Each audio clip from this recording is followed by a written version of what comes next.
Hi guys, আমরা এই হ্যাকটা কিনতে স্ক্রিনে দেওয়া নাম্বারতে ভাই কল করবেন।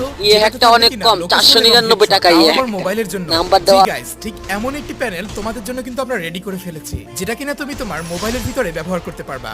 ধরো তুমি একটা ম্যাচ খেলতেছো, সেখানে তোমার লোকেশন দরকার, তখনই কিন্তু তুমি ম্যাচের ভিতরে গিয়ে লোকেশন অন করতে পারবা। আবার ধরো তোমার এখন হেডশটের দরকার, তখনই কিন্তু তুমি হেডশট অন করতে পারবা। আবার মনে করো তোমার যে কোনো প্রয়োজনে এগুলো অফ করতে হবে, তখন কিন্তু তুমি চাইলে যখন তখন এগুলোকে অফ করেও দিতে পারবা। এছাড়াও অনেকেই আছো তোমরা নাকি টুর্নামেন্ট খেলো এবং তোমাদের ফোন নাকি প্রায় চেক দেওয়া হয়, তাহলেও কিন্তু তুমি আমাদের প্যানেলটি দিয়ে খেলতে পারো, কারণ আমাদের প্যানেলে রয়েছে হিডিং সিস্টেম, যেটা মাত্র তুমিই দেখতে পাবে এবং তুমি ছাড়া অন্য কেউই কিন্তু বুঝতে পারবে না যে হচ্ছে তুমি প্যানেল দিয়ে খেলতেছো। ধরো তুমি স্ক্রিন রেকর্ড দিয়েও যদি কাউকে দেখাও, তাহলেও কিন্তু সে দেখতে পারবে না, এটা শুধু তোমার সামনেই শো করবে। তাহলে গাইস, আর দেরি কিসে? তোমরা যারা যারা আমাদের প্যানেলটি নিতে যাচ্ছ, এই প্যানেলটি দিয়ে তোমরা ট্রেনিং, কাস্টম, বিআরসিএস সমস্ত কিছু কিন্তু খেলতে পারবা। সব জায়গায় কিন্তু আমাদের প্যানেলটিতে 100% হেডশট এবং লোকেশন থাকতেছে। তাই আমাদের প্যানেলটি কিনতে আমাদের টিকটকে বায়োতে দেওয়া ওখান থেকে সরাসরি যোগাযোগ করুন।